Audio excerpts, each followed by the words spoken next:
आपको इसलिए आते हैं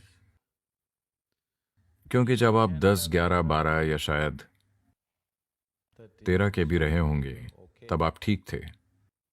फिर अचानक हॉर्मोन्स का ये रासायनिक मिश्रण आपके सिस्टम में पैदा हो गया।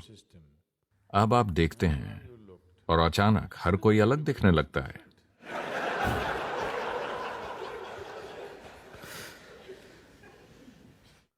एक बार ऐसा हुआ,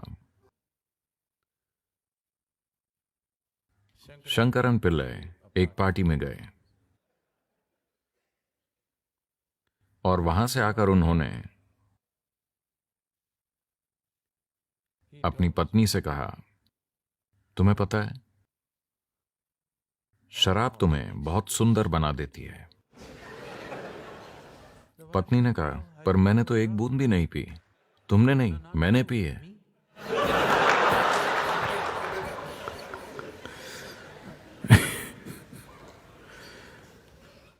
तो कुछ हार्मोन आपके सिस्टम में घुस गए और अचानक सब कुछ अलग दिखने लगा।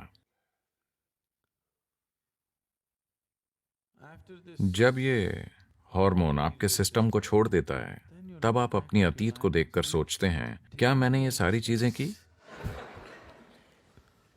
उनके आने से पहले भी ये इसी तरह दिखता था, उनके जाने के बाद भी सब इसी तरह दिखता है। उस बीच के अंतराल में जब आपके भीतर चोट होती है तो अचानक सब कुछ अलग दिखने लगता है।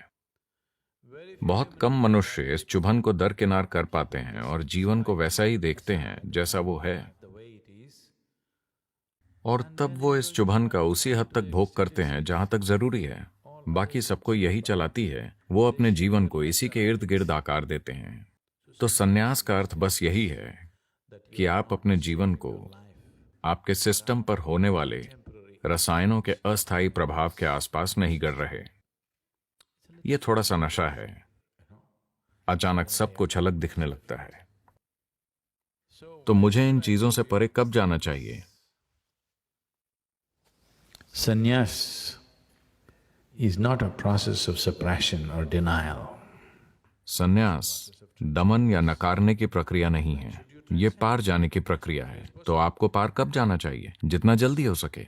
हाँ, आपको दमन कब करना चाहिए? कभी नहीं, क्योंकि दमन कोई समाधान नहीं है। परे जाना समाधान है।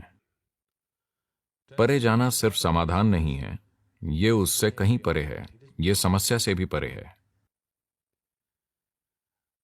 तो जब भी हम अपनी सीमाओं में फंस जाते हैं, हम ये सोचने लगते हैं कि ये सीमा ही इकलौती सच्चाई है।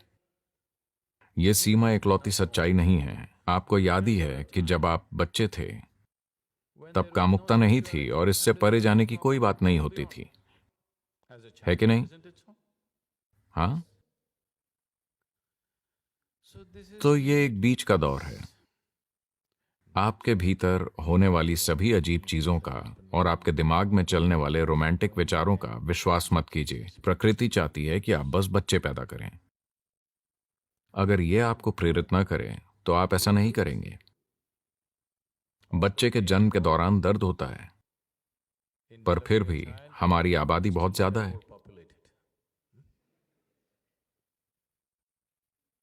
अगर भीतर से पर्याप्त प्रेरणा नहीं होती तो ऐसा नहीं होता। आपको भीतर से चुभोया गया है, भीतर से धोखा दिया गया है। Once your hormones hijacked your intelligence, after that, wherever you look, you see only that. जब आपके हार्मोन्स आपकी बुद्धि पर कब्जा कर लेते हैं, तब आप जो भी देखेंगे आपको केवल वही दिखाई देगा। उससे परे जाने के लिए एक तरह की जागरूकता और क्षमता जरूरी है। बात नकारने की नहीं है, बात उससे परे देखने की है। जब आप उससे परे देख लेते हैं तो आप उसकी सीमाओं को समझ जाते हैं। जो सीमित है उसे सीमित तरीके से ही संभालना चाहिए। आपको उसके लिए अपना पूरा जीवन लगाने की जरूरत नहीं है ना? आपके जीवन के एक छोटे से पहलू पर सिर्फ उतना ही ध्यान दिया जाना चाहिए। अगर वो आपकी चेतना में फैल जाए तो ये एक अपंग जीवन बन जाएगा। तो यही समझ संन्यास है। और जब आप में पार जाने की क्षमता हो तो हाँ, तो अब आप ये भी जानना चाहते हैं कि मृत्यु के बाद क्या होता है। मुझे लगता है कुछ चीजें आप अनुभव से